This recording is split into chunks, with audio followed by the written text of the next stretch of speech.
En este video miraremos los dispositivos de protección contra sobrecorrientes y cajas térmicas utilizados en baja tensión. El dispositivo principal utilizado para sobrecorrientes en instalaciones eléctricas en baja tensión son los interruptores termomagnéticos, que es un medio de protección y desconexión a base de un elemento mecánico termomagnético de fácil accionamiento y de rápida respuesta a la falla eléctrica, ensamblado en caja moldeada, y los valores comerciales de estos son 15, 20, 30, 40, 50, 70, 100, 200, 225, 250, 300 y luego va hasta 500 de 50 y 50. Posteriormente es 600, 700, 800, 1000 y 1200 amperes, ¿verdad? A estos últimos, cuando ya son muy grandes, pues se le conocen como main, ¿verdad? Que es el que vamos a ver más adelante, que se coloca o principal, que se coloca en una caja térmica. ¿Cuál es básicamente el funcionamiento que tienen esos dispositivos? Pues bueno, estos protegen contra sobrecorrientes producidos por dos fenómenos principales, la sobrecarga y los cortocircuitos. Una sobrecarga que es cuando se sobrepasa el valor nominal de trabajo de un circuito. Estos termomagnéticos, su función principal, bueno, es proteger el equipo que se tiene después de ellos, y llámese equipo, la maquinaria que se tiene, puede ser un motor, puede ser algo de instrumentación o dispositivos de uso general, computadoras, televisores. Entonces, también pueden ser motores. Entonces, cuando la corriente que circula por este cable, también el cable es parte del equipo que se está protegiendo, pues si esta corriente sobrepasa ese valor nominal, por ejemplo, si tenemos un circuito de 20 amperios, entonces si la corriente sobrepasa por un tiempo determinado, que vamos a ver más adelante, este valor de 20 amperes, pues lo que va a hacer es cortar. Entonces, esto lo hace a través de una parte bimetálica. Luego, el otro fenómeno que les comentaba es los cortocircuitos. ¿Qué es un cortocircuito? Pues bueno, es una corriente que se produce cuando dos conductores que están a diferentes potenciales se unen. Entonces, esto puede pasar cuando, por ejemplo, se entrelaza de alguna forma se arruina el aislamiento y se junta la fase con el neutro. Entonces, en ese caso ocurre una corriente que tiene un valor muy alto en un corto tiempo. Entonces, a ese efecto de acción se requiere que responda un mecanismo magnético. Entonces, es el otro mecanismo que tiene de operación. Entonces, por eso su nombre, termomagnético, porque se basa en esos dos principios, en el principio de sobrecarga, que tiene que ver con el, la sobrecorriente que se tiene producto de sobrepasar la corriente de operación, o un cortocircuito, corriente de cortocircuito, cuando se tiene de un fenómeno de unir dos cables que están a diferentes potenciales. De aquí tenemos varios tipos de termomagnéticos. El que vemos al lado izquierdo es el más utilizado en instalaciones de tipo residenciales. Este pues va montado encima de cada una de las cajas térmicas que se tiene, ¿verdad? Luego tenemos estos que son de rieles, se utilizan bastante en paneles de control de motores, tanto para dispositivos de fuerza como para dispositivos de control, ¿verdad? Pero este es el que se utiliza como interruptor principal de protección para los motores. Como pueden ver, estos tienen una letra que las caracteriza. Entonces eso corresponde, que tenemos tipo C, corresponde con la curva de accionamiento que tiene cada uno de ellos. Posteriormente la vamos a estudiar. Además, estos interruptores vienen en unipolares, ¿verdad? O de un solo polo, de una sola fase, que es como este de acá. Igual este de aquí puede venir en esa presentación de un polo, 2 polos o 3 polos. En motores pueden haber de 4 polos también para proteger el neutro. Realmente existe, ¿verdad? Y estos de acá, pues como les comentaba, son en rieles y se utilizan sobre todo en paneles de control de motores. Los en monofásicos, pues he visto hasta 200 amperes, ¿verdad? Interruptores magnéticos de 200 amperes. En bifásico, pues hay de 240, 30, 40, ¿verdad? Perdón, de 2, de 20, de 30, de 40, ¿verdad? En adelante. Y ya estos de acá, 1200, 1800, ya son trifásicos por las potencias que se están manejando, ¿verdad? En esos sistemas. Bueno, tenemos las partes de un interruptor termomagnético, las partes principales de un interruptor. Tenemos como primero pues la salida de aire, evacuación de energía calorífica. Entonces aquí es donde sale pues el aire caliente para disipar calor, y en su contraparte tenemos la entrada de aire fresco para la evacuación de energía calorífica. Todo esto porque nosotros sabemos que una corriente que circula por un cable pues provoca todo siempre calentamiento, ¿verdad? Entonces estos dispositivos, su funcionamiento se basa en la medición de la corriente. Entonces se necesita disipar ese calor. Igual al momento de una falla se produce una corriente de alta intensidad, entonces se requiere disipar eso, y eso se hace a través de una cámara que apaga la chispa, ¿verdad? Que lo que hace es tener aire en este caso y atenuar la chispa que se tiene que tener. En dispositivos más robustos como los que se utilizan en sistemas de distribución de energía eléctrica, pues este dieléctrico que se ocupa para disipar la chispa pues puede ser aceite. Entonces para este caso, pues por la corriente que se manejan, no es que sea necesario utilizar esos dieléctricos, ¿verdad? Pero sí lo hacen en algunos dispositivos de protección que se ocupan sobre todo en media tensión. Bobina de disparo magnético. Esta es la encargada del fenómeno magnético que se asocia con el cortocircuito. Tenemos el bimetal, que es el encargado de sensar la sobrecarga que se produce. Entonces estos dos dispositivos pues funcionan en conjunto para la protección, y ambos, como vamos a ver posteriormente, tienen sus curvas de accionamiento. Luego tenemos la parte más visible que nosotros vemos de un interruptor, que es la manecilla simplemente para cerrar o abrir el interruptor, ¿verdad? Este es el contacto que normalmente cuando ocurre una falla pues se desplaza, ¿verdad? A veces hay que esperar unos minutos después de la falla para que esto se enfríe, y pues, obviamente la falla tiene que estar eliminada lo primero para poder abrir estos dispositivos. Posterior a la eliminación de la falla, pues se puede restablecer a su posición de cerrado.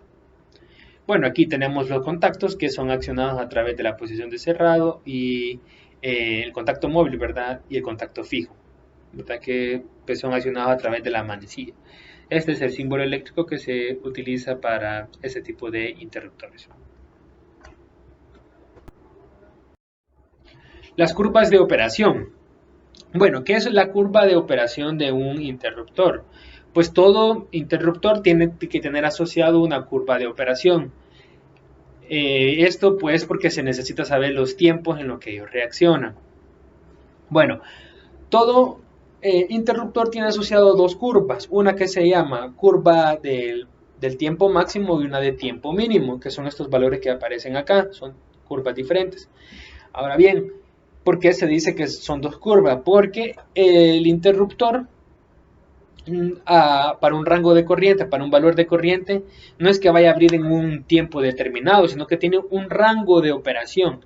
Entonces esta curva lo que nos representa es el tiempo, ¿sí?, de que tarda el interruptor en abrir en función de los valores nominales de corriente. Estos son múltiplos de los valores nominales de corriente. Aquí tenemos un valor de corriente nominal de 1, ¿verdad? Que en este caso pues no tenemos curva, si ustedes se fijan al lado izquierdo.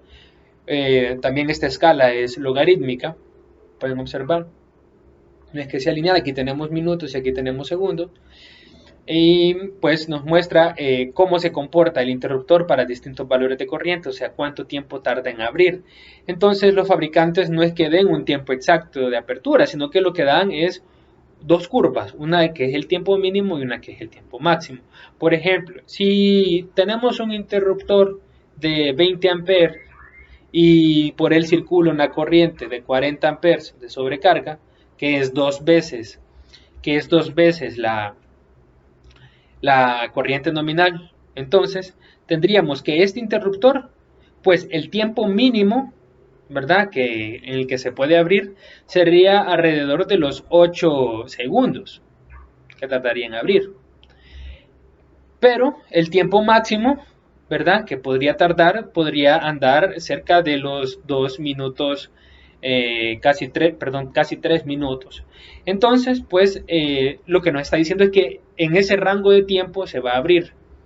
Entonces a esta zona se le llama zona de trabajo seguro, puesto que no se va a abrir si la cargas, si la corriente se mantiene, supongamos por un valor de 2 segundos, esto no le va a causar nada, pues puede trabajar seguro. Y aquí esperaría, en esta zona que tenemos por encima de la curva máxima de disparo, pues se llama zona de disparo seguro, puesto que aquí no debe de operar y es seguro que ya se disparó el interruptor.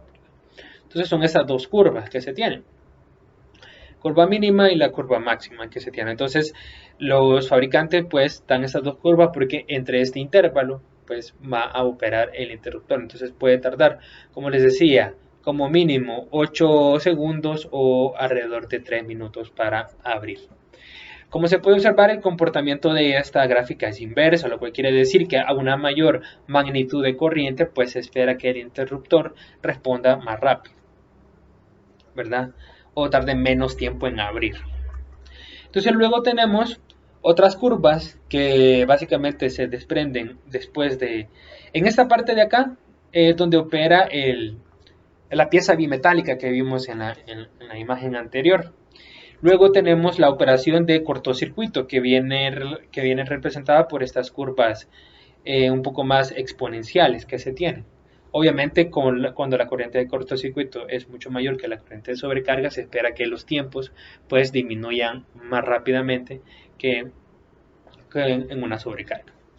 Entonces tenemos estas curvas.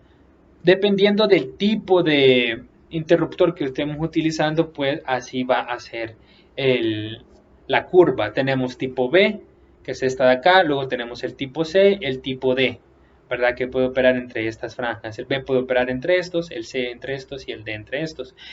¿De qué va a depender qué tipo de curva necesitamos? Pues depende de lo que queramos proteger. En sistemas de distribución, en generadores, se ocupa las curvas de tipo B. En el sector residencial e industrial para luminaria y toma corrientes se ocupa una curva de tipo C, por eso les mostraba en el dispositivo anterior que aparecía ese C. Entonces lo que quiere decir es que tiene una curva de este tipo, ¿verdad? Que responde un poco más lento que el B, ¿verdad? ¿Sí? Al mismo valor de tensión. Luego tenemos el tipo D, este se ocupa, o también conocido como tipo K, este se ocupa para motores. ¿Por qué para motores? Como sabemos, los motores en el momento de arranque, pues en milisegundos pueden tener una corriente bastante alta, 7, 8 veces, 10 veces la corriente nominal de este. Entonces, si utilizamos un dispositivo tipo C, por ejemplo, si la corriente nominal de un motor puede andar por 7 veces, pues lo que va a hacer es que el motor no va a arrancar, puesto que esa corriente va a pasar por unos milisegundos, y esto pues va a identificar como que hay una falla, cuando en realidad no, simplemente es el arranque del motor. Es por eso que se ocupa una curva de tipo D para arranque de motores, porque aquí nos permite tener la flexibilidad que podemos tener valores que anden por 8 o 9 veces la corriente nominal, y pues el interruptor nos va a dar 2 segundos para que se disparen. Entonces, en ese tiempo de 2 segundos, pues el valor de corriente de arranque, conocido como inrush, ya ha pasado. Entonces, así es como se leen las corrientes, las curvas de operación de los interruptores. Dependiendo de la aplicación que necesitemos, pues así elegimos una, ¿verdad? Hasta que se llegue a un fallo total, ¿verdad? Y se despeja la falla. Luego también tenemos otra protección que se llama interruptor diferencial, que eh, la diferencia del interruptor termomagnético que estamos viendo, aquel servía sobre todo para proteger equipos y este sirve para proteger a las personas. Lo que hace es simplemente censar la corriente que entra y la corriente que sale a través de él. Si sabemos de que si no hay ninguna fuga de corriente, pues esa corriente debería de ser igual.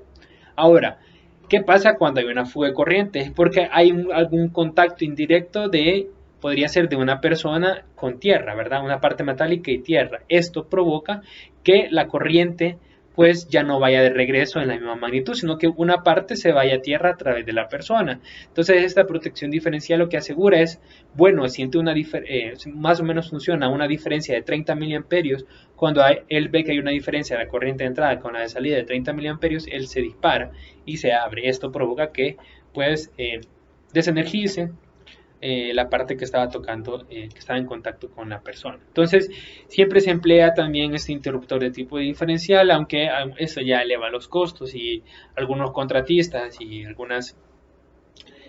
pues ya lo ven como que esto eleva los costos. Sin embargo, es súper importante utilizar, al menos en la protección principal se puede utilizar, ¿no? Porque yo he visto que se utiliza también en algunos circuitos. Ya hay dispositivos, interruptores que hacen las dos funciones de diferencial y termomagnético, ¿verdad? Pero como mencionaba, esto eleva los costos.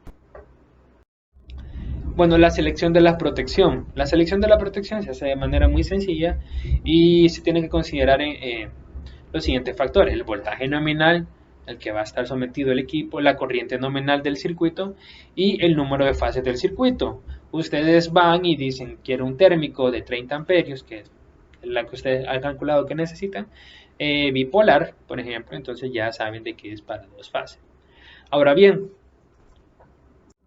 según la sección 215.3 del NEC, les invito a que lean, cuando un alimentador suministra cargas continuas o cualquier combinación de cargas continuas y no continuas, la capacidad nominal del dispositivo de protección contra sobrecorriente no debe ser inferior a la carga no continua más el 125% de la carga continua. ¿Verdad? ¿Qué quiere decir esto? Que nosotros para seleccionar el equipo de protección tenemos que saber qué carga o que en otras palabras, qué amperaje se tiene de manera continua y qué amperaje se tiene de manera no continua, que está conectado ahí pero que no opera por un mayor tiempo por un tiempo determinado. Entonces, que los invito también a que lo vean en el NEC. ¿Cuánto es ese? Vean la definición de carga continua y no continua.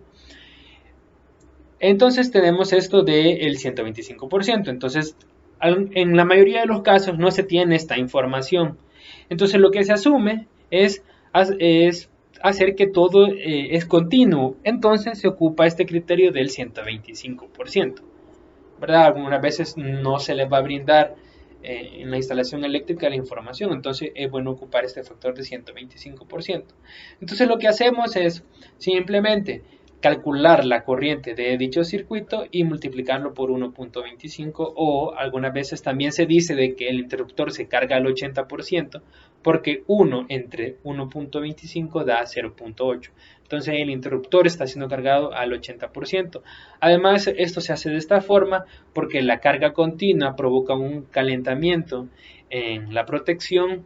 Entonces esto hace que solo se tenga que cargar al 80%, ¿verdad? Entonces por eso se ocupa esto del 125%. Además, decir que lo que tenemos acá esta es la barra de neutro. Esta es la barra de neutros desde donde se sacan todos los neutros que se llevan para los distintos circuitos. Siempre es importante tener en cuenta que cada circuito tiene que llevar su neutro sacado de la barra. En los tableros también se puede tener otra barra que está aterrizada. Si ustedes se fijan, la barra de neutro está aislada acá. Pues se puede tener otra barra que es la barra de tierra. Entonces, en el tablero principal se tienen que unir la barra de neutro con la de tierra.